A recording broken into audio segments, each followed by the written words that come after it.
For centuries, sailors crossing the Indian Ocean believed something incredible.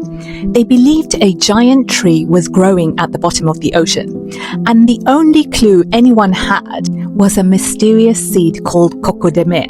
My name is Noreen, and this is Real Africa Stories. This story begins along the ancient Indian Ocean trade routes connecting East Africa, Arabia, and India. Because long before scientists discovered the tree, sailors were already finding the seeds. Imagine you're sailing across the Indian Ocean hundreds of years ago.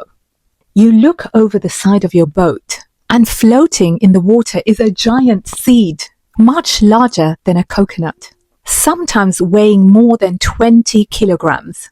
No one had ever seen the tree it came from. And that mystery lasted for centuries. The seed became known as Coco de Mer. The name is French. It literally means coconut of the sea, because that is exactly where people believed it came from. Sailors traveling across the Indian Ocean, Arab traders, Swahili merchants from the East African coast, and Asian sailors sometimes found these strange giant nuts drifting in the water. Many of them eventually washed up in the Maldives. But here's the detail that makes the mystery even stronger. Most of the seeds people found were already hollow.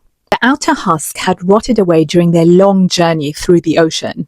So when sailors discovered them floating in the water, they appeared empty. That made people believe something even stranger. They believed the seed must have come from a tree growing deep on the seabed, an underwater forest producing giant nuts. It sounds unbelievable today, but for centuries no one could prove otherwise. And because the seeds were so rare, they became extremely valuable.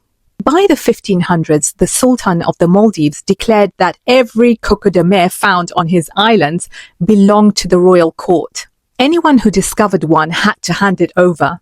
The Sultan then traded them to rulers across Asia and the Middle East. Some of the shells were carved into royal drinking cups.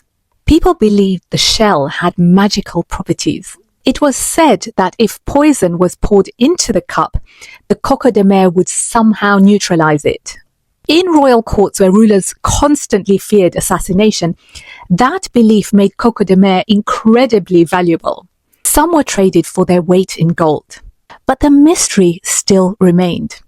Where did these seeds actually come from? That question was finally answered in 1768. A French expedition exploring the Indian Ocean made an extraordinary discovery.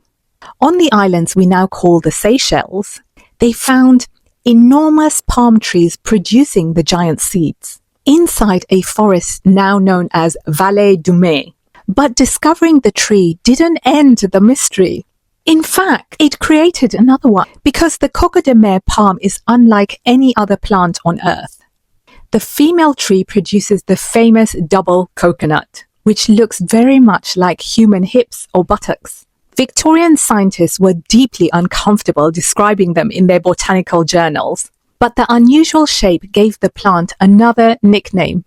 People began calling it the love nut. Now here's the part of the story that surprised me the most. The Coco de Mer produces the largest seed in the entire plant kingdom, but it survives by doing the opposite of almost every other plant on earth. Most plants produce thousands of small seeds so they can spread widely. The Coco de Mer does the opposite.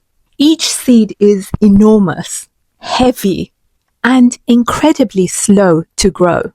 A tree can take 20 to 40 years before producing its first fruit, and the seed itself can take 6 to 7 years just to mature, which means the species survives not by spreading everywhere, but by growing slowly in one very small place.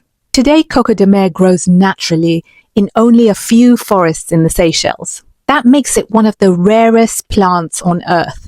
Because of this, the government strictly controls the trade.